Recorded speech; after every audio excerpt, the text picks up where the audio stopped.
హల్లెలూయా. యోహాను సువార్త 15వ అధ్యాయము 7వ వాక్యం. యోహాను సువార్త 15వ అధ్యాయము 7వ వాక్యం చదువుతారు.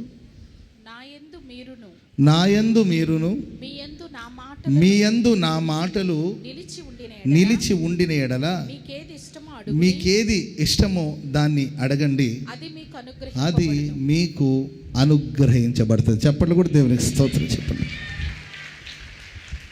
మీకేది ఇష్టమో అడగండి, అది మీకు అనుగ్రహించబడుతుంది. మీకు ఏది ఇష్టమో దాన్ని అడగండి, దాన్ని నేను మీకు అనుగ్రహిస్తాను. మన ఇష్టాలు చాలా రకాలుగా ఉంటాయి, కానీ వాక్యం చెప్తుంది నా యందు మీరు ఉండాలి. మనం ఎక్కడ ఉండాలండి? దేవునిలో ఉండాలి. ఆయనలో మనం ఉండాలి. ఆయన మాటలు మనలో ఉండాలి. మనం ఎక్కడ ఉండాలి? చెప్పండి, నోరు తెరిచి చెప్పాలి. మనం ఎక్కడ ఉండాలి? ఆయన యందు మనం ఉండాలి. ప్రభులో మనం ఉండాలి. మనలో ఏముండాలి? ఆయన మాటలు ఉండాలి. ఆయనలో మనం ఉన్నప్పుడు, ఆయన మాటలు మనలో ఉన్నప్పుడు మనకు సొంత చిత్తాలు, సొంత ఇష్టాలు ఏముండదండి. దేవుని ఇష్టమే మన ఇష్టాలుగా మారిపోతూ ఉంటుంది. స్తోత్రం చెప్పండి అందరు గట్టిగా. అందుకే బైబిల్ చెప్తుంది, ఆయన చిత్తానుసారముగా మనం ఏది అడిగినను దేవుడు దాన్ని మనకు దయచేస్తాడు. ఆయన చిత్తానుసారముగా, ఆయన సంకల్పానుసారముగా, ప్రభు హృదయానుసారముగా మనం ఏది ప్రభువుని అడిగినా ప్రభు తప్పక మన ప్రార్థన వింటాడు. ఎవరికైనా డౌట్ ఉందా దేవుడు నా ప్రార్థన వినడని? ఎవరికైనా డౌట్ ఉందా? అప్పుడప్పుడు మనకు అనిపిస్తుంది, మన కన్ఫ్యూజన్లో పడిపోతాం. నేను ప్రార్థన చేశానే, దేవుడు నా ప్రార్థనకి ఎందుకు ఉత్తరం ఇవ్వలేదు? దేవుడు నా మొరను విన్నాడా? దేవుడు నా ప్రార్థన ఆలకించాడా అని పలు సందర్భాలు మనకు అనుమానం రావచ్చు. అనుమానించాల్సిన అవసరం లేనే లేదండి. తప్పక దేవుడు మన ప్రార్థన వింటాడు. తప్పక నా దేవుడు ప్రార్థన వింటాడు. హల్లెలూయా. తన కుమారుడైన యేసుక్రీస్తు వారిని ఇవ్వడానికి వెనుక తీయక మన కోసం ఆయన ఇచ్చిన దేవుడు ఆయనతో పాటు మనకు సమస్తాన్ని అనుగ్రహించలేడా? ఇప్పుడు తండ్రి లైఫ్లో బెస్ట్ ఏంటి? బెస్ట్ ఎవరంటే తన కుమారుడైన క్రీస్తు ప్రభులు వారు.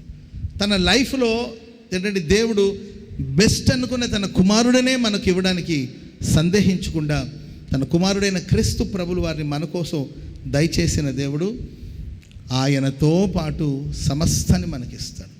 ఆమేన్. కనుక ఈరోజు దైవ చిత్తానుసారంగా, ఆయన చిత్తానుసారమైన దాన్నే మనం అడగాలి. ఆమేన్ చెప్పండి గట్టిగా. ఆయన చిత్తమే మన ఇష్టం.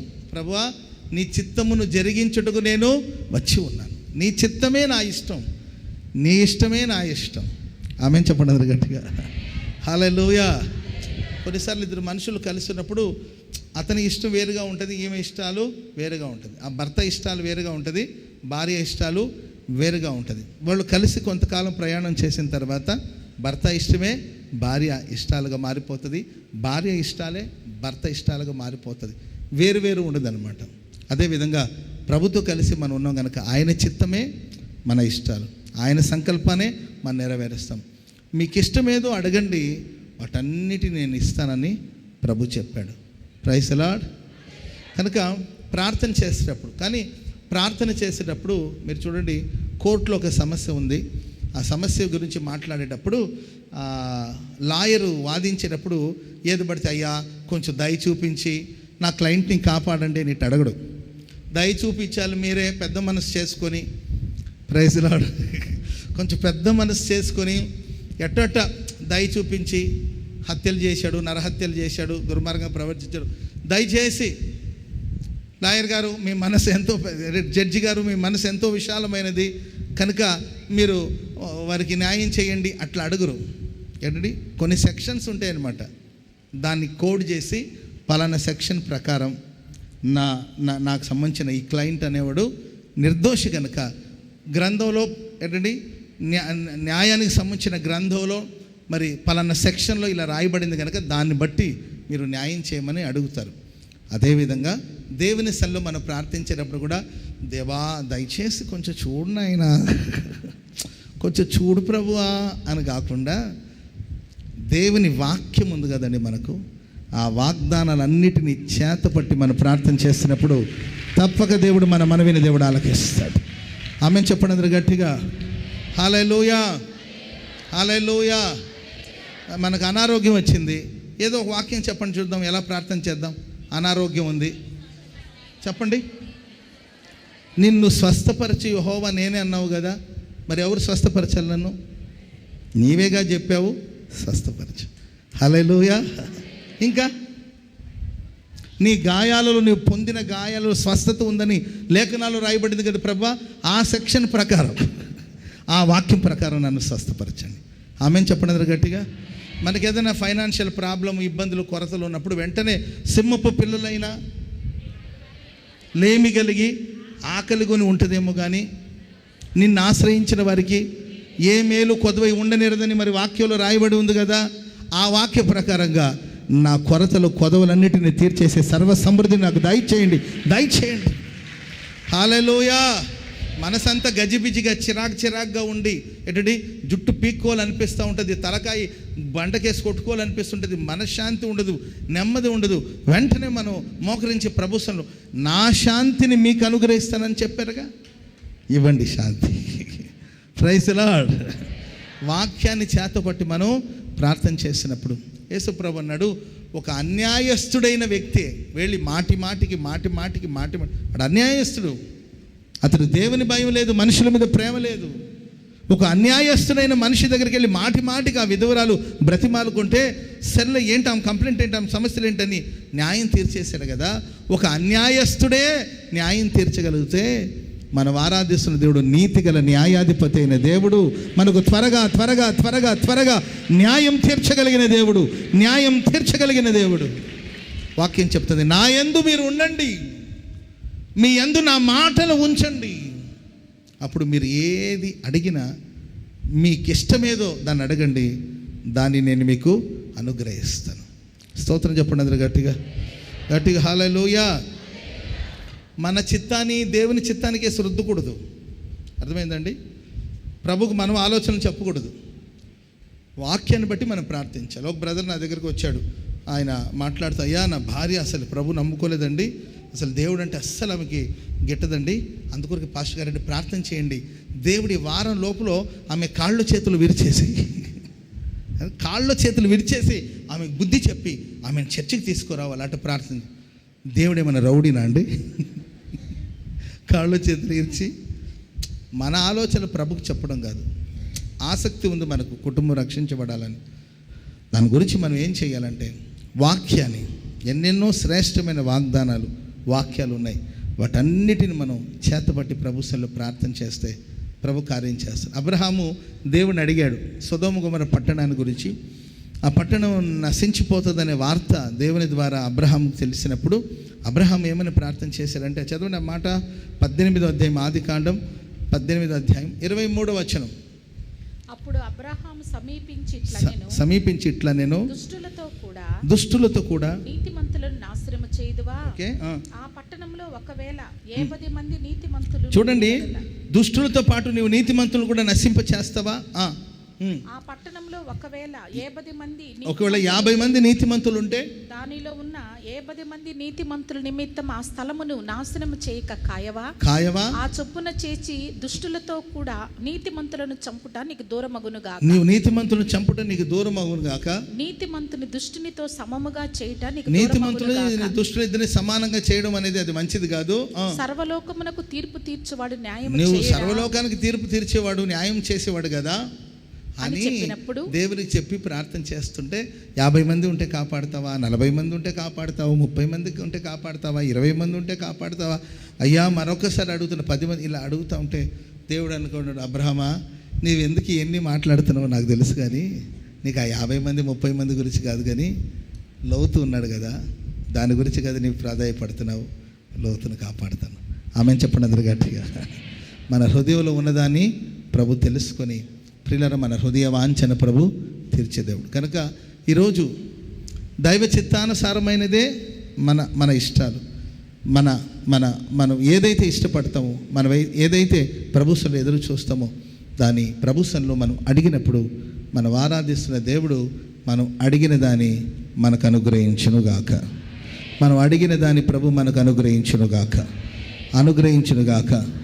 అడగండి నేను ఇస్తానని ప్రభు చెప్పారు. మన ప్రభుని అడుగుదాం, ప్రభు ద్వారా పొందుదాం. ఆమెన్.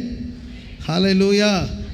నేను ఒక 2-3 సందర్భాలు మీకు బైబిల్లో ఉన్న భక్తులు దేవుని సన్నిధిలో ఏం అడిగారు, దేవుడు వాళ్ళకి ఏమిచ్చారు, వాళ్ళు ఎలా పొందుకున్నారు అనే విషయాన్ని 2-3 మాటలు చెప్తాను. ఆ తర్వాత మనం అందరం కలిసి ఎక్కువసేపు ప్రార్థన చేసుకుందాం.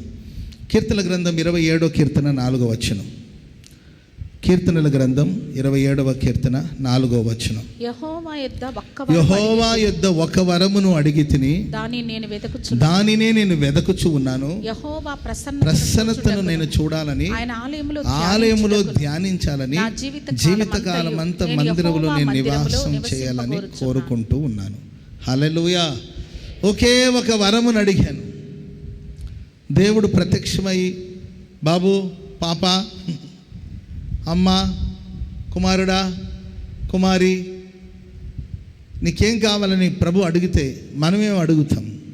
ఆనాడు దేవుని సేవకుని దైవభక్తి కలిగిన దావీదుకు దేవుడు ప్రత్యక్షమై నీకే వరం కావాలి అని అడిగినప్పుడు దావీదు ఒకే ఒక వరం అడుగుచున్నాను. ఆమె చెప్పడం గట్టిగా, ఈ ఒక్క వరం చాలు నాకు, ఒకే ఒక వరం అడుగుచున్నాను. అదేంటంటే నీ ప్రసన్నతను, నీ మహిమను, లేకపోతే నీ ముఖకాంతిని, నీ మహిమను నేను చూడాలి. ఆమె చెప్పండి గట్టిగా. ఆలయంలో ఉండి ధ్యానించాలి, జీవితకాలం అంతా నీ మందిరంలో నేను బ్రతకాలి. ఇది చాలు నాకు. ప్రియులారా, ఎన్నో పోరాటాలు ఉన్నాయి, ఎన్నో శ్రమలు ఉన్నాయి, ఎన్నో ఇబ్బందులు ఉన్నాయి, ఎన్నో ఆటంకాలు ఉన్నాయి. కానీ బైబిల్ అంటది మొదట దేవుని రాజ్యాన్ని, దేవుని నీతిని వెతకండి, వాటితో పాటు సమస్తాన్ని దేవుడు ఇస్తాడు. దావీదుకి ఎన్ని సమస్యలు, ఎన్ని శ్రమలండి, ఎన్ని పోరాటాలు, కుటుంబంలో సమస్యలు, దేశంలో సమస్యలు, శత్రువులతో సమస్యలు, ఎన్నెన్నో పోరాటాలు. ఆ పోరాటాలన్నిటి మధ్యలో ప్రభువా నా శత్రువులను నిర్మూలపరచమనో, శత్రువుల్ని దూరం చేయమనో, లేకపోతే ప్రభువా శత్రువుల ప్రాణాన్ని ఇమ్మనో, శత్రువులు నా కాళ్ళ దగ్గరికి రావాలనో, ఇవన్నీ అడగలేదు. ఒక్క వరం అడుగుతున్నాను నేను. ప్రభువా నాకు స్వస్థత వరాన్ని ఇవ్వండి. Praise the lord. నేను ఎవడు తల మీద చేతులు పెడితే వాళ్ళు కింద పడిపోవాలి ప్రభువా. Praise the lord. RRK Murthy గారు, దైవజనులు ఆర్ఆర్కే మూర్తి గారు అంటారు, పడగొట్టడం గొప్ప విషయం కాదు, పడిపోయిన వాళ్ళు లేవనెత్తడమే గొప్ప విషయం అంటారు. మనుషులు పడేయడం గొప్ప కాదు, పడిపోయిన వాళ్ళని పైకి లేవనెత్తాలి, అదే కదా అంటారు దైవజనులు.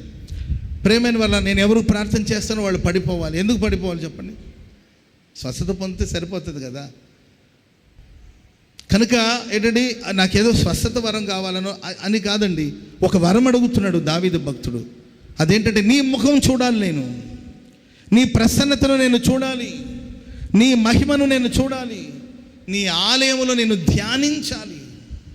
యెహోవా ధర్మశాస్త్రమందు ఆనందించుచు దివారాత్రులు ధ్యానించువాడు, దానిని ధ్యానించువాడు ధన్యుడు. దేవుని వాక్యాన్ని దివారాత్రులు ధ్యానించాలి, దేవుని త్యాగాన్ని దివారాత్రులు ధ్యానించాలి. ఆలయములో ఉండి, దేవుని మందిరం ఉండి దేవుని ధ్యానించాలి. నీ ఆలోచనలో, నీ తలంపులో, నీ ఊహలో దైవ కార్యాలే మరలా ధ్యానించబడుతూ ఉండాలి. జీవిత కాలమంతా నేను దేవుని మందిరం నివాసం చేయాలి. ఆమెన్ చెప్పండి అందరు గట్టిగా హల్లెలూయా. దేవుని సన్నిధిలో ఉండాలని కోరుకున్నాడు. కాబట్టి ఈరోజు మనం ఏమని ప్రార్థన చేసుకోవాలి అంటే, మన అవసరాల గురించి, అక్కర్ల గురించి ప్రార్థించడం తప్ప నేను అనట్లా. అన్నిటికన్నా ముఖ్యంగా మనం ప్రభు సన్నిధిలో ఏమని ప్రార్థించుకోవాలి, ఈరోజు ఏమని అడగాలంటే, ప్రభువా నీ మందిలో నన్ను స్థిరపరచండి, నీ మందిలో నన్ను ఉంచండి ప్రభువా. దివారాత్రులు నేను ధ్యానించాలి ప్రభువా. నా ఊపిరి పోయేంత వరకు, నా ప్రాణం పోయేంత వరకు నేను నీ మందిలో ఉండాలి. నీవు నన్ను చంపినా కూడా నేను నిన్నే నమ్ముచున్నాను తండ్రి. చప్పట్లు కూడా మొదలు గట్టిగా. నువ్వు నన్ను చంపిన నిన్నే నమ్ముతాను, నిన్నే ఆరాధిస్తాను, నిన్నే కీర్తిస్తాను ప్రభువా.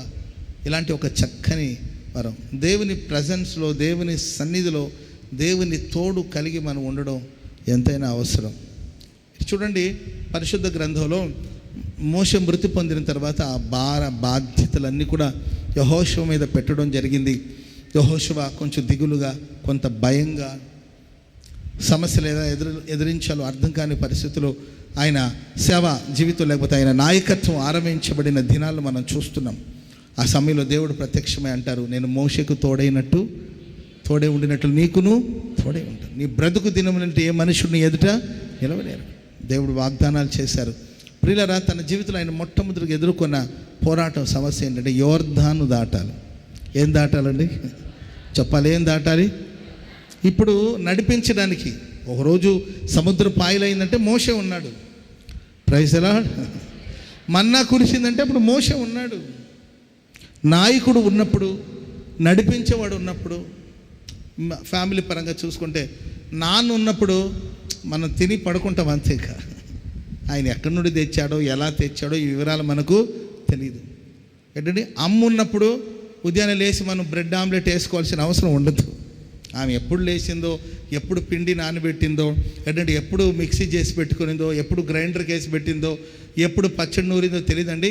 మనం నిద్ర లేచి కొంచెం ఫ్రెష్ అయ్యి వచ్చేసరికి ఏంటండి మన డైనింగ్ టేబుల్ మీద, డైనింగ్ టేబుల్ ఉంటే డైనింగ్ టేబుల్, లేకపోతే మనం కూర్చున్న చోటుకి వేడివేడికి ఒక దోశ వస్తుంది అంతే. Praise the lord. ఒక నాయకుడు ఉన్నప్పుడు, ఒక యజమానుడు ఉన్నప్పుడు, తండ్రి ఉన్నప్పుడు, తల్లి ఉన్నప్పుడు మనకు పెద్దగా సమస్యల గురించిన ఆలోచన ఉండదు. సరే మా నాన్న ఏదో చేస్తాడులే, మా అమ్మ ఏదో చేస్తుందిలే, ఏమీ లేకపోయినా ఏదో ఒక పచ్చడి నూరన్నా మనకు అన్నం పెడుతుందిలే మా అమ్మ, ఏమి లేకపోయినా పాత పచ్చళ్ళు ఉన్నాయి కదా, దేంట్లో ఒక ముద్ద కలిపి కొంచెం నెయ్యి వేసి ఒక ముద్ద అన్నం పెడుతుందిలే అని నమ్మకం అనుకుంటుంది. ఇప్పుడు మోషే లేడు.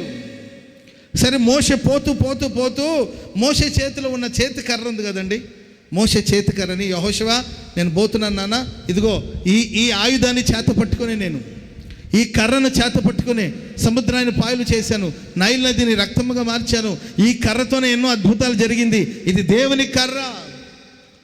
పోతూ పోతూ ఈ కర్రను నీ చేతికి ఇస్తున్నాను, ఈ కర్రతో నేను ఇప్పటివరకు అద్భుతాలు చేస్తూ వచ్చాను, సో ఈ టాలెంట్స్ అంతా నీకు ఇస్తున్నాను అని ఇచ్చేళ్ళాడంటే మోషే లేడు. మోషేలో ఉన్న చేతి కర్ర కూడా లేదు. కొన్నిసార్లు మనకు అందవలసిన సహాయం అందకపోవచ్చు, కొన్నిసార్లు మనకు అందవలసిన సహకారం అందకపోవచ్చు, మనం ఆధారం అనుకున్న మనుషులు కనుమరుగైపోవచ్చు, తలాంతులు, వరాలు కనుమరుగైపోవచ్చు. సమస్య మాత్రం గొప్పగా కనబడతా ఉందండి. ప్రేమైన వాళ్ళరా, దేవుడు అన్నాడు యెహోషువతో, యెహోషువ మీరు బయలుదేరి యాజకుల్ని మందసాన్ని మోసుకొని యోర్దాను నదిలో వారి పాదాన్ని మోపమని చెప్పు. మందసం అనేది దేవుని సన్నిధికి సాదృశ్యం. ఆమేన్ చెప్పండి అది గట్టిగా. హల్లెలూయా. దేవుని ప్రసన్నతకు, దేవుని సన్నిధికి సాదృశ్యం దేవుని మందసం. యాజకులు తమ భుజాల మీద మందసాన్ని మోసుకొని యోర్దాను నదిలో అడుగుపెట్టమని చెప్పు. యోర్దాన్ని నేను ఏకరాశిగా మారుస్తాను, యోర్దాన్ని నేను దాటిస్తాను. Praise the lord. ప్రజలందరూ తమను తాము పరిశుద్ధపరచుకొని సిద్ధపడి యాజకులు మందసాన్ని మోస్తూ ముందుకు బయలుదేరండి. ఆ మందసానికి దూరంగా 1 కిలోమీటర్ దూరంలో జనాలు నడవాలి. మందసానికి మనుషులకు మధ్యలో దాదాపుగా 1 కిలోమీటర్ దూరం ఉండాలి. ఎంత దూరం ఉండాలండి? మందసం మేబీ గోరంట్ల అంత దూరంలో మందసం ఉందనుకోండి, అంత దూరం నుండి ప్రజలు ఫాలో అవ్వాలి. ఎందుకు మందసానికి ప్రజలకి మధ్యలో అంత దూరం అంటే ప్రతి కళ్ళు దేవుని సన్నిధిని మాత్రమే చూడాలి. చప్పట్లు కూడా మందరు గట్టి గట్టి గట్టి గట్టి గట్టి గట్టిగా హల్లెలూయా చెప్పండి, గట్టిగా హల్లెలూయా. దగ్గరున్న వాళ్ళైనా దూరంగా ఉన్న వాళ్ళు ఎంత దూరం ఉండి చూసిన మందసాన్ని గురిగా పెట్టుకోవాలి, ఆ సన్నిధిని గురిగా పెట్టుకోవాలి. దేవుని నిబంధన మందసాన్ని చూడాలి.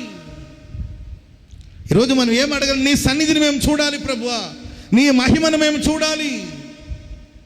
ఒకవైపున యోర్దాను పొంగి ప్రవహిస్తూ ఉందండి. మన లైఫ్లో కొన్ని సమస్యలు పొంగి ప్రవహిస్తూ ఉంటుంది. అది మన మీద పడితే మనం తిరిగి లేస్తామో లేదో నమ్మకం లేదు. ఆ వరదలో చిక్కుంటే, ఆ బురదలో చిక్కుంటే మనం ఏమైపోతామో తెలీదు. మన శక్తికి మించిన పోరాటాలు, సపోర్ట్ చేసేవాళ్ళు ఎవరు లేరు, నేనున్నానని చెప్పేవాళ్ళు ఎవరు లేరు. ధైర్యపరిచిన వాళ్ళు మరుగైపోయారు, నడిపించిన వాళ్ళు మరుగైపోయారు, మనల్ని పిలిచిన వాళ్ళు మరుగైపోతారు, మనతో ఉన్న వాళ్ళు మరుగైపోతారు. ఒంటరితనం, పోరాటం. గతంలో మనం ఎన్నడూ వెళ్ళలేదండి ఆ మార్గంలో, గతంలో ఎన్నడూ నడవని మార్గం అది. ఈ లైఫ్లో ఒకవైపున సమస్యలు ఉన్నాయి. ఎవరికి లేదు చెప్పండి సమస్యలు? ఎవరికి లేదు. ఇక్కడ కూర్చున్న వాళ్ళు అడిగితే ఎవరికి లేదు చెప్పండి సమస్యలు. చంటి బిడ్డలకు ఉన్న సమస్యలు. చంటి బిడ్డలకు గుండెలో హోల్ ఉండడం ఏంటి? గుండెలో హోల్ ఉండడం. పుట్టిన పిల్లోడు ఏం చేశాడు, ఏం పాపం చేశాడని ఆయనకు ఆ పరిస్థితి. మనకైనా కాళ్ళ నొప్పులు, చేతుల నొప్పులు చెప్తామండి. వాళ్ళు ఎవరికి చెప్పుకుంటారు చెప్పండి? ఆకలేసినా ఏడుపే, నొప్పి కలిగినా ఏడుపే, అన్నిటికీ ఆ ఏడుపును ఆ తల్లి అర్థం చేసుకుని ఓహో ఇలా ఉందేమో అని అర్థం చేసుకోవాలి. కానీ తల్లి చంటి బిడ్డలకున్న వ్యాధులు వాళ్ళకి, చదువుకునే పిల్లలకున్న సమస్యలు వాళ్ళకి, ఉద్యోగం లేకుండా బాధపడేవాళ్ళు వాళ్ళ సమస్యలు వాళ్ళకి, రక్షణ పొందని భర్త టార్చర్ పెట్టడం, వేధించడం, అనుమానించడం, అనుమానాలు, కూర్చున్న సమస్య, నిలబడిన సమస్య, శుభ్రంగా ఉన్న సమస్య, మురికిగా ఉన్న సమస్య, క్షణక్షణం అనుమానాలతో వేధిస్తున్న భర్త. విడిచిపెడదామా అదొక సమస్య, కలిసి ఉందామా అది ఇంకొక సమస్య. ఇదొక పెద్ద పోరాటం.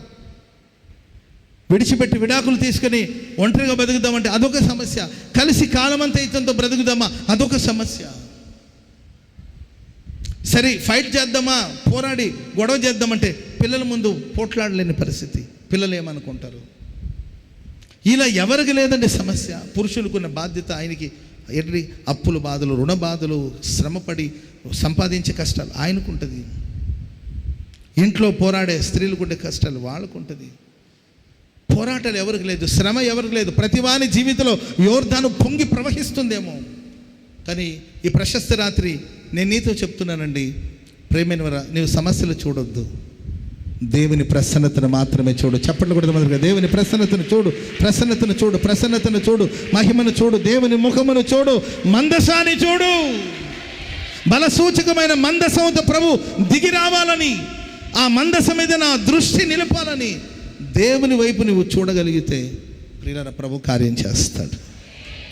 మందసాన్ని మోసిన యాజకులు వాళ్ళ భుజాల మీద మందసాన్ని మోసి పొంగి ప్రవహిస్తుంది. సేవకులు అంటే ఏమనుకుంటున్నారండి?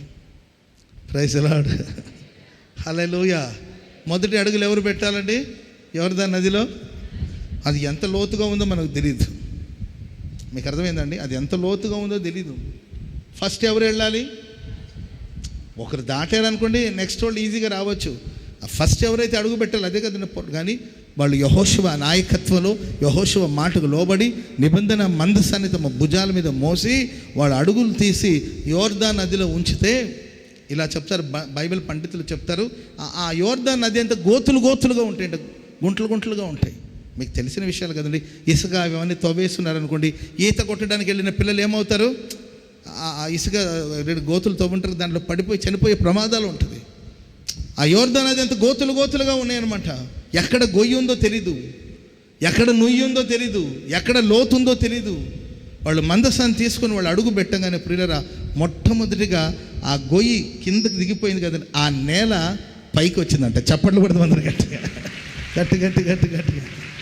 ఆ నేల పైకి వచ్చి ఫ్లాట్గా మారిందండి. యాజకులు దాని మీద తమ పాదాలు మోపారు, పాదాలు నిలిపారు. ప్రేమైన వాళ్ళరా, పైనుండి నీళ్లుకున్న గుణం ఏంటంటే పైనుండి ఎగువ నుండి దిగువకు పారుతుంది. వాటర్కున్న గుణం ఏంటంటే ఎత్తైన స్థలం నుండి పల్లెపు అనుభవంలోనికి దిగుతుంది. ఎగువ నుండి దిగువకు పారుతుంది. ఎగువ నుండి పొంగి ప్రవహిస్తున్న యోర్దాను నది. యాజకులు తమ పాదాలు, సన్నిధి ప్రత్యక్షమైనప్పుడు, దేవుని మహిమ ప్రత్యక్షమైనప్పుడు ఇలా పైనుండి పారుతున్న నీళ్లు వెనక్కి వెళ్ళడం మొదలెట్టింది. చప్పట్లు కూడా మొదలు వెనక్కి అడ్డుగా ఉన్న సమస్య, ఆటంకాన్ని పరిచిన సమస్య వెనక్కి తిరగడం ప్రారంభించింది. స్తోత్రం చెప్పండి గట్టిగా, హల్లెలూయా. ఎంత దూరం వెళ్ళింది తెలుసండి? దాదాపుగా 30 కిలోమీటర్ల దూరంలో పోయి నిలబడింది అనమాట. ఆమె చెప్పండి గట్టిగా. దగ్గర కాదు, ఇక మీదట నీ సమస్య దరిదాపులో కూడా రాకుండా దేవుడు సమస్యను దేవుడు వెళ్ళగొట్టబోతున్నాడు. సమస్యను దేవుడు గద్దించబోతున్నాడు.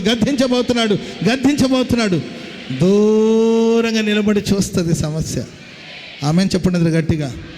ఇప్పటివరకు నీ ప్రక్కన ఉందా? ఇప్పటివరకు నీలోనే ఉందా? ఇప్పటివరకు నీ ఇంట్లోనే ఉందా? ఇప్పటివరకు క్షణక్షణం నేను భయపెడుతూ ఉందా?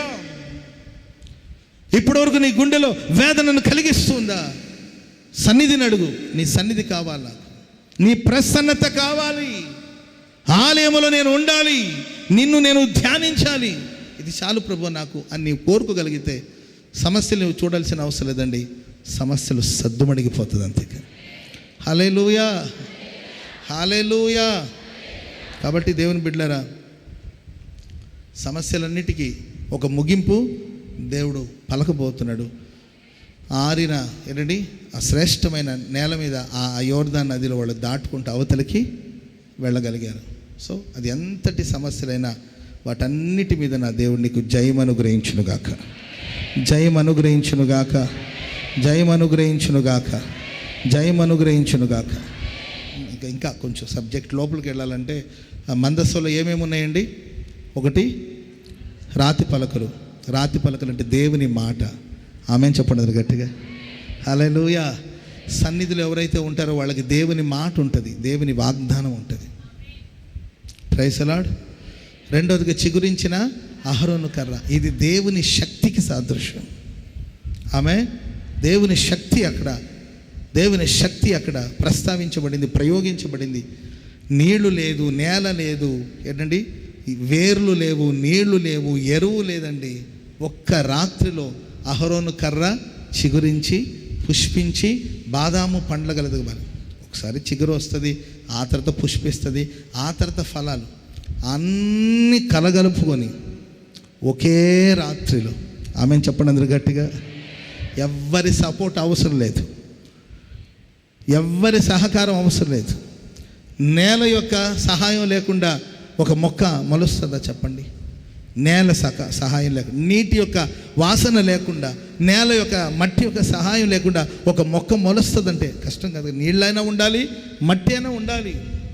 నీళ్లు లేదు, నేల లేదండి, భౌతికమైన ఏ ఆధారాలు లేవు, ఏ ఆశ్రయం లేదు, ఏ దిక్కుల నుండి కూడా సహాయం అందలేదండి. అదే కదండి మొదటిగా అంటాడు, ఈ సమయంలో నీవు మౌనంగా ఉంటే యూదులకు దేవుడు వేరొక దిక్కు నుండి తన సహాయాన్ని అందిస్తాడు. ఆమె చెప్పండి అందరూ గట్టిగా. విశ్వసించండి, దేవుని సన్నిధిలో మీరు ఉండండి. సమస్య ఎంత గొప్పదైనా మీరు భయపడవలసిన అవసరం లేదు. లోకములో ఉన్నవాడి కంటే నీలో ఉన్నవాడు గొప్పవాడు. ఆయన వాగ్దానం నీలో ఉంది, ఆయన శక్తి నీలో ఉంది. ఎండిపోయిన జీవితాలను కూడా దేవుడు చిగురింప చేయడానికి శక్తిగల దేవుడు, సమర్థుడైన దేవుడు, ఏమి లేని చోటు కూడా ఏదైనా సృష్టించడానికి సర్వశక్తి గల దేవుడు ఆయన. ఆయనకు అసాధ్యమైన కార్యాలు ఏమీ లేవు. హల్లెలూయా, హల్లెలూయా. అండ్ ప్రియులారా, మన్నా కలిగిన బంగారు పాత్ర, ఇది దేవుని పోషణ. ఏంటండి? దేవుని సంరక్షణ, దేవుని పోషణ. దేవుడు పోషించాడు. ఆయనే మన పోషకుడు, ఆయనే ప్రొవైడర్, ఆయనే మన పోషకుడు, ఆయన మనకు అన్నీ అందిస్తాడు. హల్లెలూయా. రోజు వాళ్ళ మన్నా కోసం ఏం ప్రార్థన చేయలేదు. వాళ్ళు ప్రార్థించకపోయినా తెల్లవారుతుండగా వాళ్ళ ఆకలిని తీర్చడానికి కోసం ఆకాశపు వాకిట్లో తెరుచుకునేదండి. అంతరిక్ష ద్వారమున దేవుడు ఆకాశపు ధాన్యాన్ని వారి కోసం కుమ్మరించాడు. హల్లెలూయా. భూమి నుండి వచ్చిన ధాన్యం కాదు, ఆకాశపు ధాన్యం. అంతరిక్ష ద్వారమున ఆకాశపు వాకిట్లు ప్రభు తెరిచాడు. కాబట్టి దేవుని సన్నిధి మనతో ఉన్నప్పుడు ప్రభు మన జీవితంలో కార్యాలు చేస్తాడు. కనుక మనం, ప్రభు నీ సన్నిధిలో నన్ను నిలపండి, నీ మహిమను నాకు చూపండి, నీ ఆలయంలో నేను ధ్యానిస్తాను. హల్లెలూయా. వాక్యాన్ని ధ్యానించండి, దేవుని సన్నిధిని ధ్యానించండి, అంత ప్రభు చూసుకుంటాడు. హల్లెలూయా. పక్కన వాళ్ళని చూసి చెప్పండి, అంత దేవుడే చూసుకుంటాడని చెప్పండి. మనం ధ్యానం చేద్దాం, ప్రభుని ప్రార్థన చేద్దాం, దేవుని రాజ్యాన్ని, దేవుని నీతిని వెతుకుదాం, అంత ఆయనే చూసుకుంటాడు. హల్లెలూయా. మనం ఏం చేయగలుగుతాం చెప్పండి? మన శక్తి ఎంత, మన బలం ఎంత? మన శక్తి ఎంత, మన బలం ఎంత? మన జ్ఞానం ఎంత, మన తెలివి ఎంత? హల్లెలూయా. యెహోవా ఆయనే చూసుకుంటాడు. ఒక మారా అనే అనుభవం ఉంటే దాని ప్రక్కన ఒక చెట్టు నాటాడు దేవుడు. ఓ మారా అనేది వస్తుంది నీ ప్రయాణంలో. మారా లేకుండా ఎట్టుంటుంది చెప్పండి? చేదనే అనుభవం వస్తుంది. చేదుని విరిచేసేదానికి, చేదుని మధురంగా మార్చడానికి అక్కడ ఒక మొక్కను కూడా దేవుడు నాటిపెట్టాడు. తాళం తయారు చేసేటప్పుడే తాళం కప్పుతో పాటు తాళపు చెవిని కూడా తయారు చేస్తారంట. తాళాలన్నీ ఒక చోటున, తాళపు చెవి ఇంకొక చోటున తయారు చేయరంట. తాళము, తాళపు కప్పు, ఆ తర్వాత దాని చెవి రెండు కలిపే తయారు చేస్తారు. ఒక ప్రాబ్లం ఉందంటే దానికి ఒక పరిష్కారాన్ని కూడా ప్రభు సిద్ధపరిచాడు. ప్రైజ్ ది లార్డ్, హల్లెలూయా. ఒక బలిపీఠం కట్టాడంటే, ఒక బలిపీఠం కట్టి దాని మీద బలి అర్పించాలంటే దానికి కావలసిన పొట్టేళ్ళను కూడా దేవుడు అక్కడ సిద్ధపరిచి పెట్టాడు. ఆమేన్, హల్లెలూయా. ఆ రమ్యమైన పట్టణాన్ని పాడు చేసిన అంటే ఆ నీళ్లు నిస్సారముగా మారిపోయి ఆ రమ్యమైన పట్టణం, అది రమ్యమైన పట్టణమే కానీ ఆ నీళ్లను బట్టి ఇబ్బందిగా ఉంటే దాన్ని బాగు చేయడానికి ఒక యాజకుడిని లేకపోతే ఒక ప్రవక్తని దేవుడు అక్కడ సిద్ధపరిచాడు.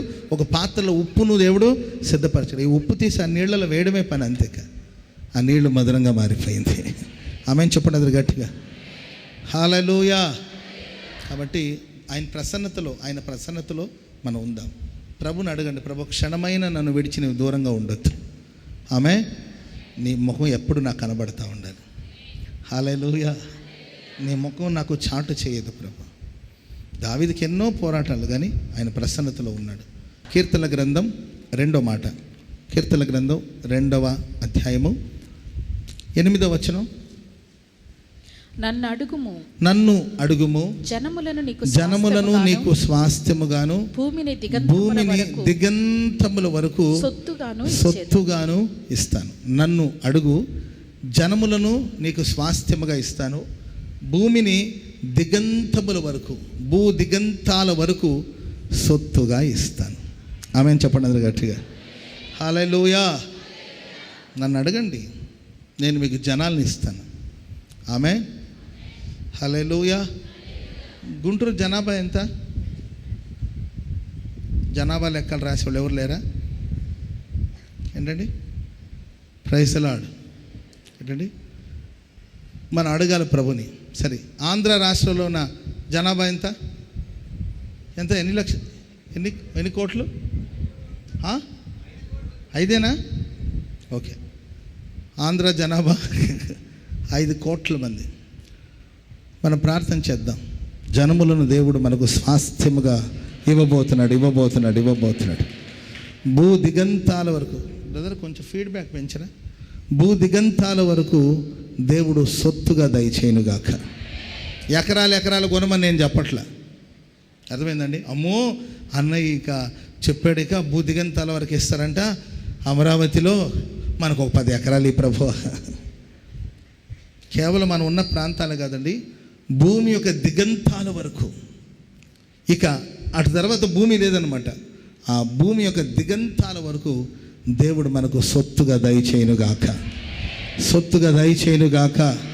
అడుగుపెట్టిన ప్రతి భూమిని దేవుడు మనకు స్వాస్థ్యముగా దయచేయునుగాక. అడుగుపెట్టిన ప్రతి దేశమును దేవుడు మనకు స్వాస్థ్యముగా దయచేయునుగాక. హల్లెలూయా.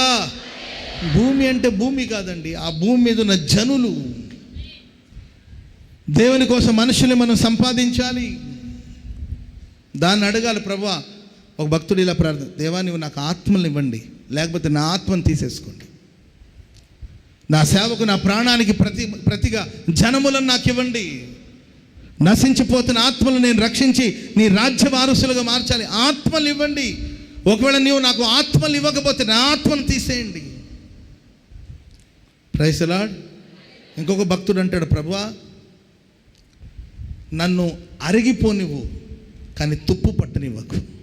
పని పాట లేకుండా నేను తుప్పు పట్టిపోకూడదు. పనిచేసి సేవలు పనిచేసి ఈ జీవితం అరిగిపోయిన పర్వాలేదు, కరిగిపోయిన పర్వాలేదు, కానీ నన్ను తుప్పు పట్టనివ్వకు. Praise the lord. దేవుని కోసం మన ఆత్మలను సంపాదించాలి. దేవుని కోసం మన కుటుంబాన్ని మనం సంపాదించాలి. దేవుని కోసం జనములను మనం సంపాదించాలండి. భూ దిగంతాల వరకు మనం దేవునికి సాక్షులుగా ఉండాలి. యేసు ప్రభు ప్రత్యక్షమై యేసయ్య లోకానికి వచ్చి ఆయన మరణించి సమాధి చేయబడి 3వ దినమున పునరుద్ధానుడై తిరిగి లేచి ఆ తర్వాత శిష్యులకి అగపడి అనేక సంగతులు బోధించిన తర్వాత ఇక మరలా ప్రభు పరలోకానికి ఆరోహణమై వెళ్ళబోతున్నారండి. అప్పుడు శిష్యులు యేసు ప్రభుని ఒక ప్రశ్న అడిగారు. అది అపోస్తుల కార్యాలు 1వ అధ్యాయము 6వ వచనం చదవండి. కాబట్టి వారు కూడి వచ్చినప్పుడు ప్రభువా ఈ కాలమందు ఇశ్రాయేలునకు రాజ్యమును మరలా అనుగ్రహించెదవా. అందరూ తలల పైకెత్తి వినండి. ప్రభువా ఈ కాలమున ఇశ్రాయేలు ప్రజలకు నువ్వు మరలా రాజ్యమును అనుగ్రహించేదామంటే ఎంతసేపటికి వీళ్ళు రోమా సామ్రాజ్యం పోవాలి. దావీదు రాజ్యం రావాలి. ఏ రాజ్యం రావాలండి? వీళ్ళు ప్రారంభము నుండి యేసుని ఫాలో అవ్వడానికి కారణం ఏంటంటే, యూదుల రాజుగా పుట్టినవాడు యేసుక్రీస్తు ప్రభుల వారు. ఆయన యూదుల రాజు. ఆయన ఇశ్రాయేలు దేశంలో దావీదు రాజ్యాన్ని స్థాపిస్తాడు. దావీదు కుమారుడు. అందుకొరకే గాడిద మీద యేసు ప్రభు కూర్చున్నప్పుడు ఆ ఊరేగింపులో ప్రభు పేరట వచ్చేవాడు స్తుతించబడును గాక.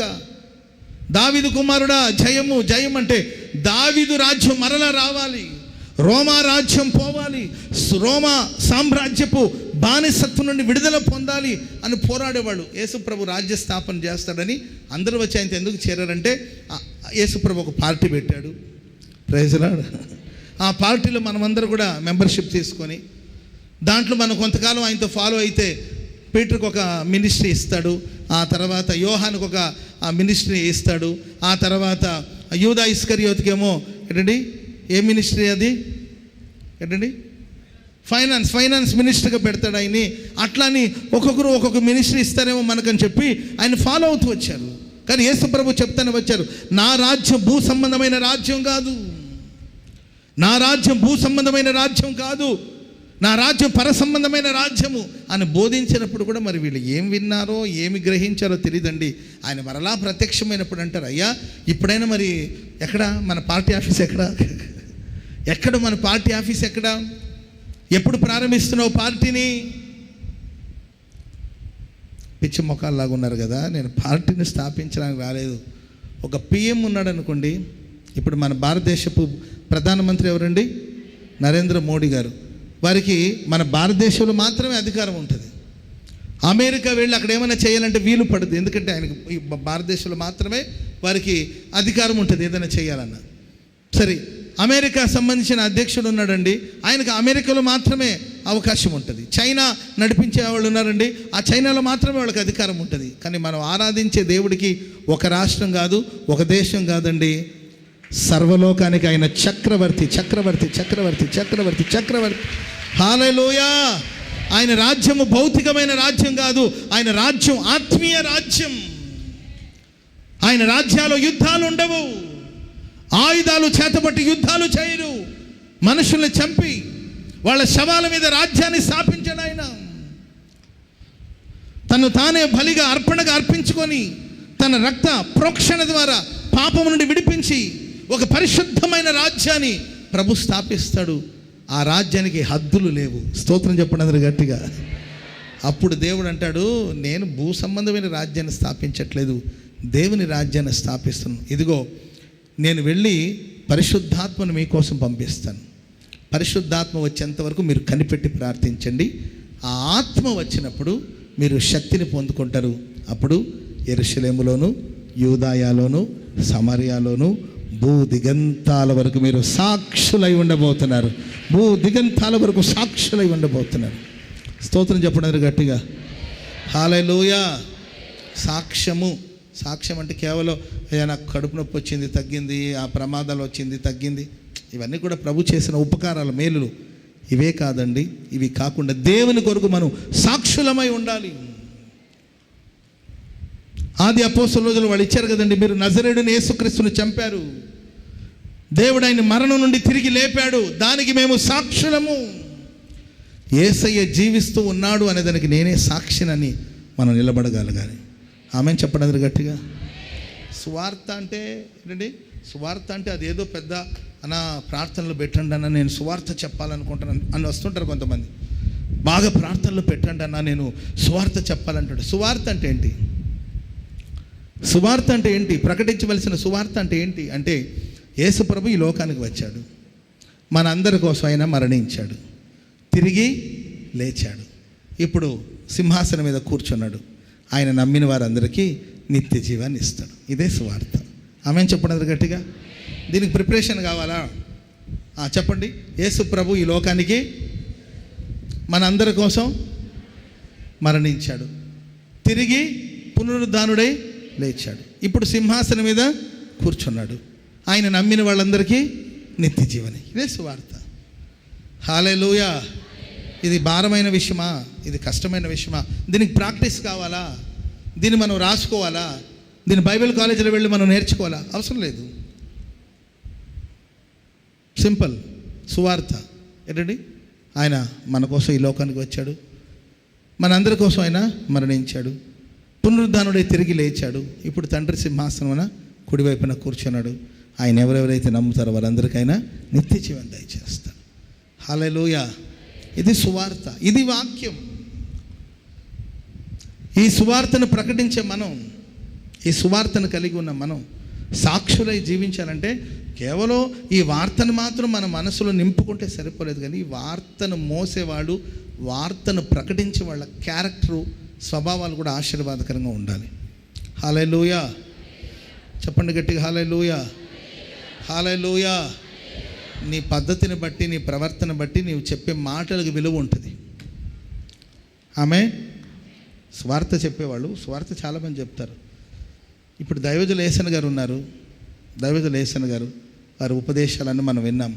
సామాన్యమైన మనుషులు కూడా, సాధారణమైన మనుషులు కూడా అర్థమయ్యే శైలిలో ఏసన్ గారు సువార్త ప్రకటించుకుంటూ వచ్చారు.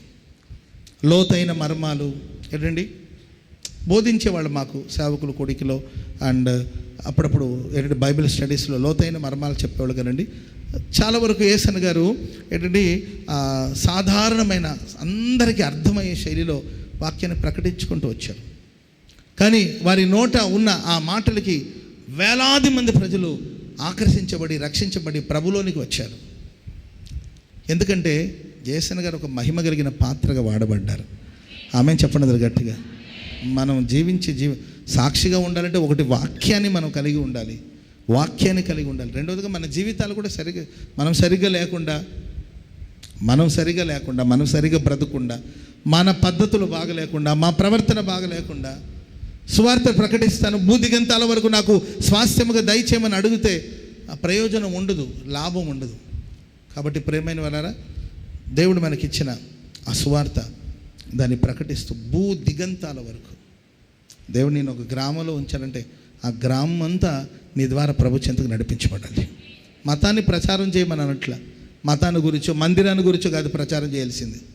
కొంతమంది మతాన్ని గురించి చెప్తుంటారు, మా మతం గొప్పదని. కొంతమంది మా మందిరం గొప్పది అంటారు. మందిరాన్ని గురించో మతాన్ని గురించి కాదు నువ్వు చెప్పాల్సి, యేసుని గురించి చెప్పు. మా చర్చికి ఒకసారి రండి, ఇది కాదు ప్రచారం.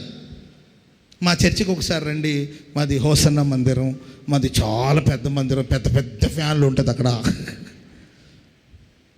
పెద్ద మందిరం, మా పాస్టర్ గారు చాలా మంచివాడు, అసలు మాకు ఎంత బాగా పాటలు పాడతారంటే ఈ కాదు చెప్పాల్సింది. యేసయ్య దేవుడు. ఆమెను చెప్పండి అందరూ గట్టిగా. హల్లెలూయా. ఆయన రక్తంలో రక్షణ ఉంది, ఆయన గాయాలలో స్వస్థత ఉంది. ఇది ప్రచురం చేయవలసింది మనం, ఈ ప్రచురం చేసే పాత్ర. హల్లెలూయా. మంచి నీళ్ళే కానీ అది మంచి పాత్రలో మనం అందించాలి. అవునా కదండి? మంచి నీళ్ళే కానీ దాన్ని మంచి పాత్రలో కానీ అందిస్తే తాగొచ్చు. మంచి నీళ్ళు ఆ పాత్ర నిండా మురికిగా ఉంది, దాంట్లో ఇచ్చామనుకోండి ఎవరైనా తాగుతారా? మంచి ఫుడ్ మంచిదే, కానీ ఆ పళ్ళెం కూడా శుభ్రంగా ఉండాలి కదండి. వారం క్రితం సింక్లో ఉంది ఒక ప్లేటు, నేను రావగానే నేను వేడివేడిగా ఏంటంటే పాయసం చేసావో లేకపోతే ఏదో మంచి ఫుడ్ అయితే వారం రోజులుండే సింక్లో నానిందనమాట. అది సింక్లో కంపు కొడతా ఉంది, ఈగలు, చేమలు, ఏంటండి దోమలు, దున్నపోతలు కూడా దాని మీద తిరుగుతున్నాయి. నేను వెళ్ళంగానే అయ్యో అన్న వచ్చారు, పళ్ళెం కడిగే సమయం కూడా లేదు ప్రభువా, మేము చాలా బిజీగా ఉన్నాం, దాంట్లో మీరు శ్రేష్టమైన ఆహారాన్ని ఇచ్చినా దాన్ని నేను పుచ్చుకోగలుగుతాను, అందుకోగలుగుతానా? ఫుడ్ యావరేజ్గా ఉన్నా ఆ పాత్ర, ఆ వడ్డించే పాత్ర శుభ్రంగా ఉండాలి. ఆమె స్వార్థ కఠినమైనదేం కాదు, కష్టమైనది కాదు, కానీ ఆ ప్రకటించే వ్యక్తి యేసే అంటాడు భూ దిగంతాల వరకు మీరు సాక్షులే. మనం ఒక తీర్మానం చేసుకోవాలి, ప్రభువా నేను సాక్షిగా ఉంటాను, మా రిలేటివ్స్ మధ్యలో మేము సాక్షిగా ఉంటాం, నా పిల్లల మధ్యలో నేను సాక్షిగా ఉంటాను, మా బంధువుల మధ్యలో నేను సాక్షిగా ఉంటాను. ఆమె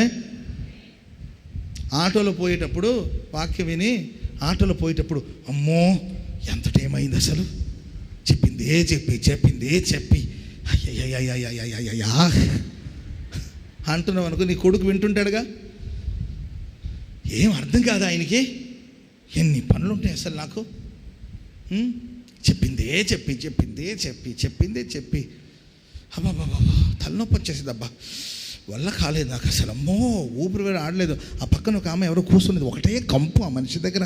ఆ కంపు, ఈ శబ్దం వెళ్ళలేకపోయానని నీవు చెప్తావన్నావనుకో, నీ పిల్లలు వినుంటారనమాట. ఏంటండి, నీవు ఎప్పుడైనా వాళ్ళకి హితోపదేశం చేస్తే వాళ్ళు లోబడతారా? మమ్మీ, నువ్వు పాస్టర్ గారిని ఎన్ని మాటలు అన్నావు, అంతే కదా. ఆ ఆంటీ గారి గురించి, ఆంటీల గురించి, వాళ్ళ గురించి, వీళ్ళ గురించి ఎందుకండి మనకు? పిల్లలను ముందు పెట్టుకొని అమ్మో తక్కువ తినలా మనిషి, అర్థమైందండి, ఆ ఆంటీది మామూలుది కాదు అని చెప్పుంటావా? మరలా నాయన మనం ప్రార్థన చేసుకుందాం, మనం ఎవరి గురించి అని అంటుంటే వాళ్ళు వింటారా చెప్పండి? పాత్ర బాగుండాలి, అప్పుడే సాక్షిగా ఉంటారు. చప్పట్లు కూడా దేవుని స్తోత్రం చెప్పండి గట్టి గట్టి గట్టి గట్టి. చుట్టాల గురించి బంధువుల గురించి మాట్లాడొద్దు. పాత్రను కాచుకో. ఎందుకంటే ఆ పాత్రలో, ఈ మట్టి ఘటంలో మహిమైశ్వర్యాన్ని దేవుడు కుమ్మరిస్తాడు. ఈ మట్టి ఘటం దేవుని మహిమ కలిగిన వాక్యాన్ని మోయాలి. వాక్యాన్ని ప్రకటించే నోరు, వాక్యాన్ని మోసే హృదయం నీది, వాక్యాన్ని మోసే చేతులు నీది. నీ ఆలోచనలు దేవుని వాక్యాన్ని ధ్యానిస్తూ ఉన్నావు, నువ్వు వాక్యాన్ని ధ్యానించే మనస్సు నీది. సాక్షిగా బ్రతకాలి. కాబట్టి ప్రభుని అడగండి, ప్రభువా జనములను ఇవ్వండి, భూదిగంతాల వరకు నేను సాక్షిగా ఉండాలి. హల్లెలూయా. మేము ఎక్కడైనా ఒక చోటుకి వెళ్ళిపోతే వెంటనే ఈమె సాక్షి, యేసయ్యకి సాక్షి ఈమె. Praise the lord. ఈమె దేవుని మాటలు ప్రకటిస్తుంది, ఈ బ్రదర్ దేవుని మాటలు ప్రకటిస్తాడు. వీళ్ళు దైవ సేవకులు. యేసయ్య సజీవుడై ఉన్నాడు అనేదానికి వీళ్ళు సాక్షులు. ఆమేన్. చెప్పండి గట్టిగా హల్లెలూయా. యేసయ్య కానీ లేకుండా ఉంటే, ఇప్పుడు నేను యేసయ్య సజీవుడై ఉన్నాడు అనే దానికి నేను సాక్షిని. మనిషిని మరణం నుండి జీవానికి దాటిస్తాడు అనేదానికి నేను ఒక సాక్షిని. నా తల్లి గర్భంలో నేను పిండమై ఉండేటప్పుడే, తల్లి గర్భంలో చనిపోయిన శిశువు, మా అమ్మ ఆనాడు చేసిన ప్రార్థన వల్ల మృతి పొందిన శిశువు మరలా జీవాన్ని పోసుకొని ఈ ప్రపంచానికి వచ్చాను. చాలా సందర్భాలు మరణపు అంచులకు వెళ్ళిన నా అవివేకం వల్ల, నా అజ్ఞానం వల్ల చావుకు దగ్గరగా వెళ్ళిన సందర్భాలు ఉన్నాయి. ఎవరో చంపడం కాదు, నన్ను నేనే చంపుకోవడానికి, నన్ను నేనే నా ప్రాణాలు తీసుకోవడానికి మరణపు అంచులోకి వెళ్ళిపోయాను. సాతాను ప్రేరణకు లోనై అపవాది చేతులు ఆయుధంగా మారి మరణపు అంచులకు వెళ్ళి నా చేతులతో నా ప్రాణాలను తీసుకోవడానికి కోసం ఎన్నో పర్యాయాలు ప్రయత్నించారు. ఆ సమయంలో ఆశ్చర్యకరమైన దేవుని యొక్క హస్తం నన్ను ఆ ప్రమాదం నుండి తప్పిస్తూ వచ్చింది. నా ప్రభు ఉన్నాడు కనుకనే నన్ను ప్రమాదం నుండి తప్పిస్తూ వచ్చాడు. ఆయన సజీవుడై ఉన్నాడు కనుకనే నన్ను తప్పిస్తూ వచ్చాడు. దానికి నేను సాక్షిని. హల్లెలూయా, హల్లెలూయా. యోబు భక్తుడు అంటాడు, నా దేహం ఇలాగే చీకిపోయినా కూడా నాకేం భయం లేదు, నా విమోచకుడు సజీవుడు. నా దేహం ఇలాగే చీకిపోయిన మహిమ కలిగిన దేహంతో నా ప్రభు నేను చూస్తాను. కనుక భూ దిగంతాల వరకు, పెళ్ళి ఇంటికి వెళ్ళావా అక్కడ నువ్వు సాక్షిగా ఉండాలి. Praise the lord. పెళ్ళిలో ఒక వేషం, చర్చిలో ఒక వేషం వేయొద్దు. ఉంటే వెచ్చగానే ఉండు, చల్లగానే ఉండు. నులివెచ్చని జీవితం దేవుడు తన నోట్ల నుండి ఉమ్మి వేస్తాడు. 10 మందిలో ఉన్న అలాగే ఉండు, ఒంటరిగా ఉన్న అలాగే ఉండు, అందరూ చూస్తున్నప్పుడు అలాగే ఉండు, ఎవరు చూడకపోయినా నీవు అలాగే ఉండు. నువ్వు దేవునికి సాక్షిగా ఉండాలి. నీ ప్రాణానికి ప్రతిగా దేవుడు జనములను దయచేయాలి. ఈ గుంటూరు పట్టణాన్ని దేవుడు మనకి ఇవ్వాలి. ఈ గుంటూరు జిల్లాని దేవుడు మనకు దయచేయాలి. ఆంధ్ర రాష్ట్రాన్ని దేవుడు మన చేతికి ఇవ్వాలి. తెలుగు రాష్ట్రాన్ని దేవుడు మన చేతికి ఇవ్వాలి. భారతదేశాన్ని దేవుడు మన చేతికి ఇవ్వాలి. హల్లెలూయా. భౌతికంగా స్వాధీనపరచుకోవడం కాదండి, ప్రజల్ని దేవుని వైపుకి తిప్పాలి. లోకంలో ఎన్నో భయంకరమైన కార్యాలు, నీచమైన కార్యాలు, మనుషులు చెడిపోతున్నారు, వాళ్ళ ఆలోచనలు చెడిపోతున్నాయి, వాళ్ళ ఊహలు చెడిపోతున్నాయి. ఈ చెడిపోయిన మనుషుల మధ్యలో దేవుడు ఉన్నాడు, ఆయన బ్రతికే ఉన్నాడు. ఆయన వాక్యం జీవము గలది, ఆయన ఆత్మను మేము పొందాము అని ఆయన చాటి చెప్పడానికి, ఆయన పునరుద్ధానపు శక్తిని ప్రకటించడానికి సాక్షులుగా మనం ఉండాలి. ఒక్క చిన్న మాట చెప్తాను, మనం ముగించుకుందాం. రాజుల మొదటి గ్రంథం 3వ అధ్యాయము 5వ వచనం. రాజుల మొదటి గ్రంథం 3వ అధ్యాయము 5వ వాక్యం. గిబియోనులో యెహోవా రాత్రి వేళ స్వప్నమందు సొలొమోనుకు ప్రత్యక్షమై, నేను నీకు దేన్ని ఇచ్చుట నీకు ఇష్టము. మన కీవర్డ్లు అదే చదివాము కదండి. నీకు ఇష్టమైన దాన్ని నీకు ఇష్టమైన దాన్ని అడుగు, అనుగ్రహించబడుతుందని. ఇక్కడ చూడండి, దేవుడు ప్రత్యక్షమై నేను నీకు దేన్ని ఇచ్చుట నీకు ఇష్టమైనదో దాన్ని అడగమని దేవుడు అతనితో సెలవేయగా, సొలొమోను ఇలాగు మనవి చేశారు, నీ దాసుడును తండ్రియునైన దావీదు నీ దృష్టికి అనుకూలముగా సత్యమును నీతిని అనుసరించి యథార్థమైన మనసు గలవాడై ప్రవర్తించిన కనుక నీవు అతని ఎడల పరిపూర్ణ కటాక్షం అగుపరిచి ఈ దినమున ఉన్నట్లుగా అతని సింహాసనం మీద అతని కుమారుని కూర్చుండబెట్టి అతని యందు మహాకృపను చూపి ఉన్నావు. నా దేవా యెహోవా, నీవు నా తండ్రైన దావీదునకు బదులుగా నీ దాసుడునైన నన్ను రాజుగా నియమించి ఉన్నావు. అయితే నేను బాలుడను, కార్యములు జరుపుటకు నాకు బుద్ధి చాలదు. నీ దాసుడునైన నేను నీవు కోరుకున్న జనుల మధ్య ఉన్నాను. వారు విస్తరించి ఉన్నందున వారిని లెక్క పెట్టుటయు వారి విశాల దేశమును తనిఖీ చేయుటయు లెక్క పెట్టడానికి తనిఖీ చేయడానికి అసాధ్యం, కష్టం. ఇంత గొప్పదైన నీ జనమునకు న్యాయం తీర్చగలవాడెవడు? కాబట్టి నేను మంచి చెడుల వివేచించి జనులకు న్యాయం తీర్చినట్లు నీ దాసుడైన నాకు వివేకము గల హృదయమును దయచేయము. స్తోత్రం చెప్పడం గట్టి. వివేకము కలిగిన హృదయమును దయచేయము. ఏ హృదయం అండి? ఏ హృదయము? వివేకము కలిగిన హృదయము మనకు కావాలి. దాన్ని అడగండి. జ్ఞానంగా నడుచుకోవాలి. మూర్ఖంగా, తెలివి లేకుండా, అవివేకంగా కొన్నిసార్లు ప్రవర్తించి అవివేకపు పనుల వల్ల ఎన్నో సమస్యలు కొని తెచ్చుకుంటున్నారు. అవివేకమైన పనులు. అర్థమైందండి? వాళ్ళెవరో ఫోన్ చేయడం ఏంటి, వాళ్ళ దగ్గర నీవేదో మాట్లాడడం ఏంటి, వాళ్ళేదో ఫోటో పంపడం అంటే ఏంటి, నీ వాళ్ళకి ఫోటోలు పంపించే వాళ్ళెవరు మనం ఎవరు, ఫేస్బుక్లో పరిచయం వాళ్ళెవరు మనం ఎవరు. ఏ రిక్వెస్ట్ అంట? Friend request. ఏందమ్మా, ఉన్న ఫ్రెండ్లు జాలదా నీకు? చిన్నప్పటి నుండి పెరిగినప్పుడు మనకు కొంతమంది ఫ్రెండ్స్ ఉంటారు. చాలరా? ఎంతమంది కావాలి ఫ్రెండ్స్ చెప్పండి? చిన్నప్పటి నుండి ఏంటి, ఏదో ఒక అమ్మాయి నీకు ఫ్రెండ్ ఉంటుంది, 2-3 ఉంటారు. వాళ్ళు చిన్నప్పటి నుండి నీ విధానాలు తెలుసు, వాళ్ళ విధానాలు నీకు తెలుసు. చిన్నప్పుడు నువ్వు పెరిగిన వాళ్ళు ఉన్నారు. చాలదా వాళ్ళకి నీ గుణాలు తెలుసు, నీ స్వభావాలు తెలుసు, నీ పద్ధతులు తెలుసు, నీ కుటుంబం తెలుసు, వాళ్ళ కుటుంబం మీకు తెలుసు. చాలదా అండి? మరలా ఫేస్బుక్లో ఫ్రెండ్ రిక్వెస్ట్ పెట్టుకోవడం, ఇదే పనిలో ఉంటారండి. అర్థమైందండి? ఎవరు కొంచెం కమ్మ కనబడితే చాలు వెంటనే ఫ్రెండ్ రిక్వెస్ట్ పెట్టి అసలు అక్సెప్ట్ చేస్తాడో లేదో, అంగీకరిస్తాడో లేదో, నన్ను తీసుకుంటాడు లేదండి, గోల్ చేయడం ఎందుకు, మరలా ఏంటండి వాళ్ళతో సంభాషణ ఎందుకు? అవివేకమైన పనులు కాదంటావా?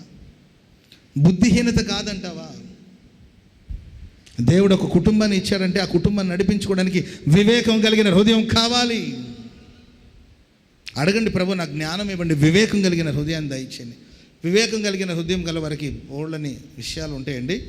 అవన్నీ చెప్పడానికి సమయం లేదు. ఊరికే నేను ఫాస్ట్గా రెఫరెన్స్ చెప్తాను, చదవండి చాలు. 119 కీర్తన 104 వచ్చిన త్వరగా.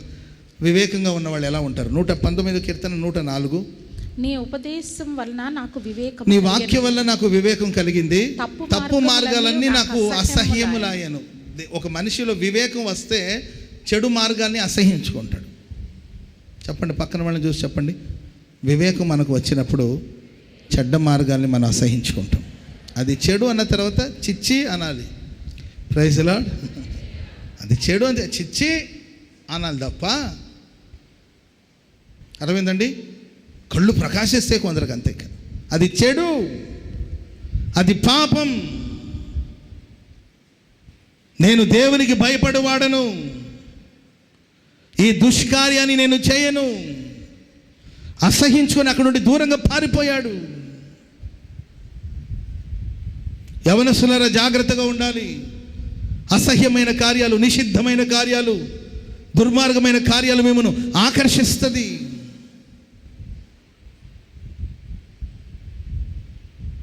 అపవిత్రమైన మాటలు, అపవిత్రమైన ఒట్టి మాటలు, కుళ్ళు జోకులు, అపవిత్రమైన మాటలు, మనుషుల మీద సెటైర్లు వేయడం, మనుషుల్ని హేళన చేయడం, జోకులు, ఎదుటి మనిషిని కష్టపెట్టడం, ఎదుటి మనిషిని బాధించడం, ఎదుటి మనిషి గురించి రూమర్స్ స్ప్రెడ్ చేయడం, ఎదుటి మనిషి గురించి చెడ్డగా మాట్లాడడం, అసహ్యమైన కార్యాలు, అసహ్యమైనవి, నిషిద్ధమైన వాటిని జరిగించే వాళ్ళు దేవుని రాజ్యంలో ప్రవేశించారని బైబిల్ చెప్తుంది. అసహ్యించుకోవాలి. అది చెడు అంటే దుష్టుని ఆలోచన చొప్పున నడవక, పాపుల మార్గాన నిలవక, అపహాసకులు కూర్చుండే చోటున కూర్చుండక. 10 మంది కూర్చొని ఎవరో గురించి కమెంట్ చేస్తున్నారా, బ్యాడ్ కమెంట్ చేస్తున్నారా, అక్కడ లేచి వెళ్ళిపోవాలి, అంతేకా. నేనేం చేశాను, ఊరికే కూడా కూర్చోవద్దు. దుష్టుడు వాడు, దుష్టులకు దూరంగా ఉండమని లోక సామ్యత. దుష్టుని ఆలోచన చెప్తా ఉంటారు, దుష్టుల ఆలోచన వినొద్దు. పాపులు వాళ్ళందరూ, వాళ్ళతో ఎందుకు నిలబడుతున్నావు నువ్వు? వాళ్ళు పాపులు. ఫ్రెండ్స్ అవ్వచ్చు, వాళ్ళు పాపులు. నిలబడి నేను వాళ్ళ మధ్యలో. కాలేజ్ ఫ్రెండ్స్ ఉంటారు, వాళ్ళు పాపులైతే దూరంగా ఉండు. వాళ్ళు చేసిన పాపంలో నీవు పాలిభాగస్తుడిగా ఉండొద్దు. వాళ్ళ పాపంలో నీవు పాలిభాగస్తుడిగా ఉండొద్దు. అది పాపం అని తెలిసిన తర్వాత దూరంగా వచ్చేయాలి. వాళ్ళు అప్పుడు బాధపడ్డ తర్వాత తెలుసుకుంటారు. నేను చదువుకుంటున్న రోజులో దూరంగా ఉండేవాడిని. అప్పుడు వాళ్ళు అనుకున్నారు, వాడు అంతేలేరా, వాడు ప్రార్థనకి వెళ్తాడు కాబట్టి వీటిలో వాడు కలవడు, వాడు ప్రార్థనకి వెళ్తాడు, వాడు చర్చికి వెళ్తాడు. ఆ డిఫరెన్స్ తెలియాలి కదా, వ్యత్యాసం తెలియాలి కదా. ఫ్రెండ్సే కలిసి చదువుకున్న వాళ్ళు, కానీ వాళ్ళు అపవిత్రమైన విషయాల్లో నేను పాలిభాగస్తులు, నేను పక్కకి వెళ్ళిపోతాను. వాళ్ళు అపవిత్రమైన మాటలు స్టార్ట్ చేస్తే పక్కకి వెళ్ళిపోతే వాళ్ళే అనుకున్నారు, సరే వాడు ప్రార్థనకి వెళ్ళేవాడు కదా, వాడికి ఇవన్నీ గిట్టవులే అని అనుకున్నవాడు. తెలియాలి కదా వ్యత్యాసం. వాళ్ళు మాట్లాడుతున్నప్పుడు నువ్వు చెవియొగ్గి ఆలకించి ఆస్వాదించి. పాపం చేయడం ఎంత తప్పో పాపాన్ని పెంచి పోషించడం కూడా అంతే తప్పు. వివేకం గలవాడు అసహ్యమైన కార్యాలు, ఏంటంటే పాపాన్ని చూసి, అక్రమాలు చూసి, తప్పుడు మార్గాలను చూసి దాన్ని అసహించుకుని దూరంగా ఉంటాడు. Praise the lord.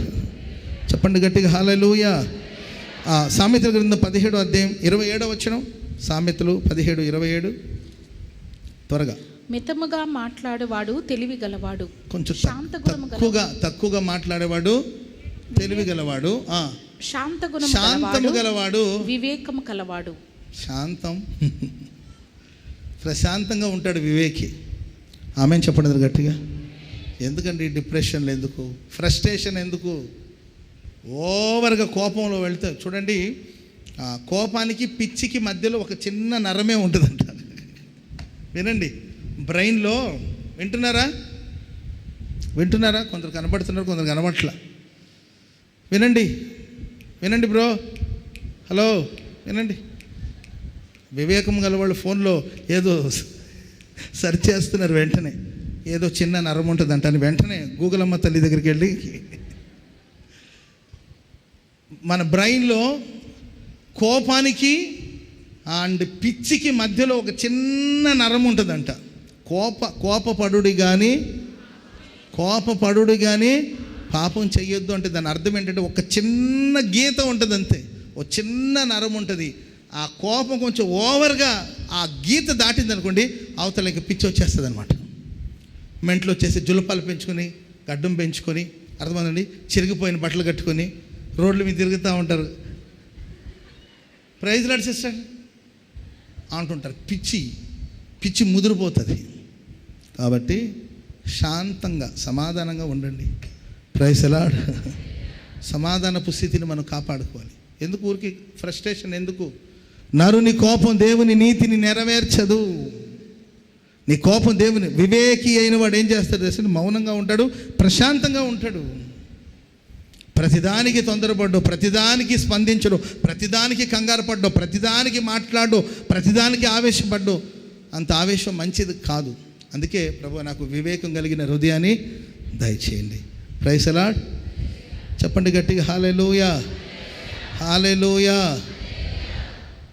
Praise the lord. వివేకంగా మనం నడుచుకుందాం.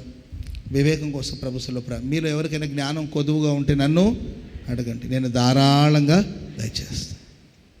సొలొమోను రాజు ఆ రోజు దేవుని ఏమని అడిగారు తెలిసింది? ప్రభువా, మంచి చెడు తెలుసుకొని అందరికీ న్యాయం తీర్చేటట్లు నాకు వివేకం కలిగిన హృదయాన్ని. ఆ వివేకం మనకు సమాధానాన్ని ఇస్తుంది, చెడు మార్గాన్ని అసహించుకున్నట్లు చేస్తుంది. వివేకము గల వారిని మనుషులు పొగుడుతారంట. ఆమె చెప్పడం గట్టిగా. మన వివేకంగా ఉంటే మనుషులు మనల్ని మెచ్చుకుంటారు. మన గురించి మంచి విషయాలు మాట్లాడుకుంటారు. కనుక జ్ఞాన వివేకం కలిగిన ఆత్మను దేవుడు మనకు అనుగ్రహించునుగాక. సరే, అందరూ లేచి నిలబడండి, ప్రార్థన చేసుకుందాం. ప్రేమాస్వరూపి నిత్యాశ్రయ దుర్గమైన యేసయ్య, మీకు స్తుతి చెల్లిస్తున్నాం. గత కాలం అంతా మా జీవాన్ని మీ కృపలో దాచి కాపాడి సజీవుల లెక్కలోంచి నేటి దినమున మీ సన్నిధిలో పాడి కొనియాడి స్తుతించి ఆరాధించే భాగ్యాన్ని మీరు మాకు ఇచ్చినందుకే స్తుతి చెల్లిస్తున్నాం. ఈ ఆగస్టు మాసం 1వ తేదీన మీ సన్నిధిలో నిలిచి మీ కృప పొందుటకు మీరు ఇచ్చిన కృప కొరకై స్తుతి చెల్లిస్తున్నాం తండ్రి. సమయం నిమిత్తమై స్తుతి చెల్లిస్తున్నాం. మీ దాసులను నిలవబెట్టి నాతోనూ చేరి వచ్చిన ప్రజలందరితో మీరు మాట్లాడిన వాక్కులను బట్టి మరొక్కసారి మీకు కృతజ్ఞతాస్తుతులు చెల్లించుచున్నాం. నా యందు మీరు నిలిచి ఉండి మీ యందు నా మాటలు నిలిచి ఉండడం మీకు ఏది ఇష్టమో అడుగుడి, అది మీకు ఇస్తానని సెలవిచ్చారు. జీవము గల మీ మాటలు మా హృదయంలో ఉంచారు, అందుకు స్తుతి చెల్లిస్తున్నాం తండ్రి. మీలో మేము మాలో మీరు నిలిచి ఉండేటట్లుగా సహాయం చేశారు, అందుకు స్తోత్రం. మీ సన్నిధిలో మీ వాక్యమును హృదయంలో స్థిరపరచుకొని ప్రభా, మీ సన్నిధిలో నీ బిడ్డలు ఏది అడిగి ఉన్నారో వాటిని నిశ్చయముగా నీ ప్రజలకు అనుగ్రహించినందుకై మీకు స్తుతి చెల్లిస్తున్నాం. గొప్ప సహాయం చేయమని వేడుకుంటున్నాం తండ్రి. నీ బిడ్డల అవసరాలన్నీ తీర్చండి, అక్కరలన్నీ తీర్చండి తండ్రి. అడిగిన వాటన్నిటినీ సమృద్ధిగా నీ బిడ్డలకు దయచేయమని వేడుకుంటున్నాం ప్రభా. మీ సన్నిధిలో నిలిచిన ప్రతి ఒక్కరిని ఆశీర్వదించమని వేడుకుంటున్నాం. మనుషులకు దేవునికి భయపడినటువంటి న్యాయాధిపతి ఒక విధవరాలు విన్నపాన్ని ఆలకించి న్యాయం జరిగించాడని సెలవిచ్చారు. నీతిగల న్యాయాధిపతివైన యేసయ్యా, నీ సన్నిధిలో నిలిచి నీ బిడ్డలు మొరపెట్టుకొని ఉండగా ప్రభు వారి ప్రార్థనలన్నీ ఆలకించి అడిగినవన్నీ మీరు దయచేయమని వేడుకుంటున్నాం. మీరు గొప్ప సహాయం చేయండి నాయన. అబ్రహాము మీ సన్నిధిలో నిలిచి ప్రార్థించినప్పుడు లోతు కుటుంబాన్ని రక్షించినట్లుగా ప్రభా, మీ సన్నిధిలో నిలిచి మేము అడుగుతూ ఉన్నాం నాయన. నశించిపోవచ్చున్న వారిని రక్షించండి, మీ సన్నిధిలో స్థిరపరచండి, ఆనందింపచేయమని వేడుకుంటున్నాం. దావీదు మీ సన్నిధిలో ఒక వరం అడిగాడు, మీ సన్నిధిలో ధ్యానించుటకు, మీ ప్రసన్నతను తండ్రి చూచుటకు, నిత్యము మీ సన్నిధిలో మిమ్మల్ని సేవించుటకు. మీ సన్నిధిలో అడిగినటువంటి వరములు దావీదుకు అనుగ్రహించినట్లుగా నీ సన్నిధిలో నిలిచున్న ప్రతి ఒక్కరిని ఆశీర్వదించమని వేడుకుంటున్నాం. మహిమతో నింపమని వేడుకుంటున్నాం, తేజస్సుతో నింపమని వేడుకుంటున్నాం. మీ ప్రసన్నతను చూచి నిత్యము మిమ్మల్ని ఆరాధించే భాగ్యాన్ని ప్రతి ఒక్కరికి దయచేయండి యేసయ్యా. మీరు అద్భుతాలు చేయండి, మీ మహిమలో మా అవసరాలన్నీ తీర్చబడాలి యేసయ్యా. మా పితరులైన ఇశ్రాయేలీయులు మీ మహిమను చూసినప్పుడు ఎన్నో అద్భుతాలు ఆశ్చర్య కార్యాలు జరిగించారు. ఆకాశం నుండి మన్నాను కురిపించి పోషించారు నాయన. మీ మహిమను చూసిన ప్రతి ఒక్కరిని ఆశీర్వదించండి, పోషించండి, సంరక్షించండి నాయన. నిబంధన మందసాన్ని మోయిచున్న యాజకుల అరకాలు యోర్దాను నదిలో నిలిపినప్పుడు యోర్దానుని ఏకరాశిగా చేసినటువంటి శక్తిమంతుడా మీకు స్తోత్రం నాయన. అయ్యా, సమస్యలన్నిటి నుండి విడుదల కలుగునుగాక, శోధనలన్నిటి నుంచి విడుదల కలుగునుగాక. గొప్ప సహాయం చేయమని వేడుకుంటున్నాం తండ్రి. మా పితరులను ఆశీర్వదించి వారి అక్కరలు తీర్చినటువంటి సజీవుడా, నీ సన్నిధిలో నిలిచిన నీ బిడ్డలందరినీ ఆశీర్వదించి వర్ధిల్ల చేసి అద్భుతాలు చేసి నడిపిస్తున్నందుకై స్తుతి చెల్లిస్తున్నాం. నన్ను అడుగుము జనములను నీకు స్వాస్థ్యముగాను భూమిని దిగంతముల వరకు సొత్తుగాను ఇస్తానని సెలవిచ్చారు. భూమియు దాని సంపదలు మీవి యేసయ్యా. నీ సన్నిధిలో నిలిచి అడిగిన ప్రతి బిడ్డను ఆశీర్వదించమని వేడుకుంటున్నాం. అపోస్తులు మీ సన్నిధిలో మీ శక్తి చేత నింపబడినప్పుడు భూదిగంతముల వరకు సాక్షులుగా నిలిపిన దేవుడు, ఈ రాత్రి అద్భుతాలు జరిగించండి నాయన. నీ ప్రజలందరూ సాక్షులుగా ఉండేటట్లుగా మీ జ్ఞానమును సర్వ ప్రపంచానికి బోధించేటువంటి అభిషేకం, శక్తి ప్రతి ఒక్కరికి మీరు దయచేయమని వేడుకుంటున్నాం. మీ సన్నిధిలో సాక్షులుగా నిలిచేటువంటి గొప్ప భాగ్యాన్ని, ధన్యతను, ఆశీర్వాదాన్ని ప్రతి ఒక్కరికి దయచేయమని వేడుకుంటున్నాం.